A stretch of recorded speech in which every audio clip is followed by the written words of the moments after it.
Okay, we are going through the topic of traffic signals, and we have talked about how to calculate the capacity of the signal, and then we have moved on to the topic of traffic or delays on the signal, which can be stop delay, approach delay, time in queue delay, and travel time delay. Approach delay is also called as control delay, which includes the deceleration time, the stopping time, and the acceleration time. And I have showed you these two diagrams from which you can calculate the delay, uh, from which you can see different types of delay. And now we are moving on to the calculation of uniform delay. Uniform delay is that delay which does not take into account the effect of the long queue, meaning that if the queue is very long, you may have to wait for more than one cycle to get your turn to move, and this extra delay of multiple cycles is due to the queue, not the timing of the signal. The equation to calculate this uniform delay is given by Webster, and you can see the equation over here, very simple. Half R into V, and R is the red time and V is the number of vehicles in the queue, and this equation gives you the aggregate or the total delay. Now first of all, in this equation we have R. So R can be defined as the lost times in the whole signal. Okay, so remember we are talking about the delay for the entire signal, and R is the lost time for the whole signal. Okay, how do we calculate the lost time? You can see the equation on the slide there, the second one, where capital C is the cycle length into 1 minus G upon C, where G is the effective green time. Okay, what is effective green time? When you subtract lost time from the cycle length, the remaining is called the effective green time. So as I said, R is the lost time in this equation. So if you take the total cycle length into 1 minus G upon C, so G had the lost time. So if you subtract G minus C, you will get the lost time back from the cycle length. So 1 minus G upon C. So G upon C was the total effective green time per portion in the cycle. 1 minus G upon C is the total lost time in the cycle.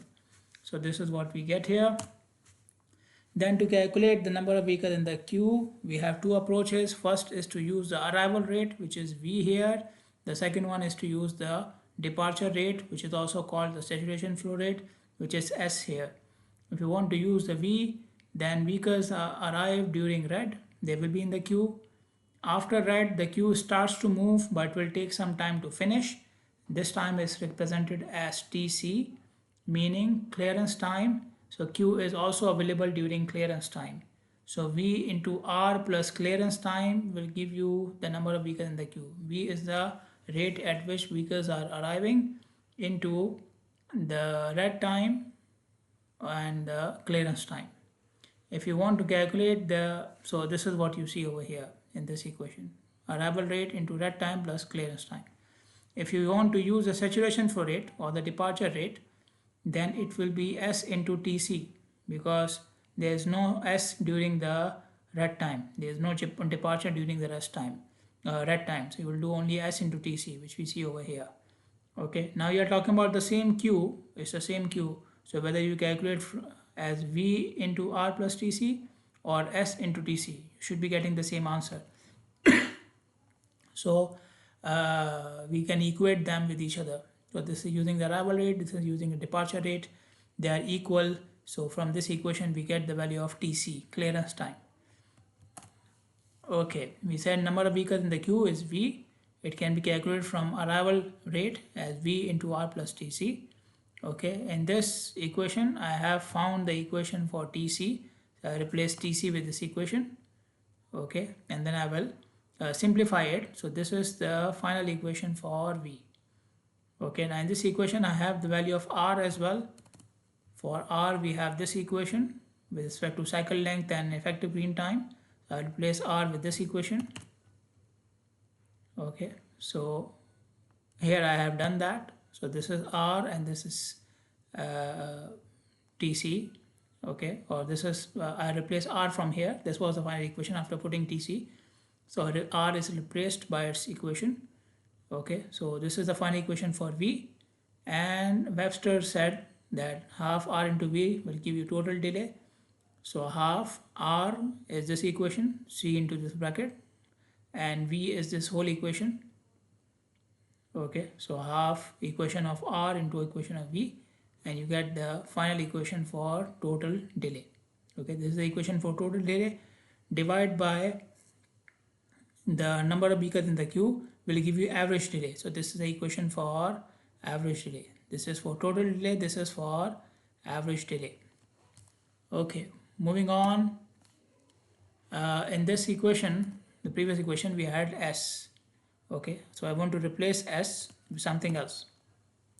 So basically, the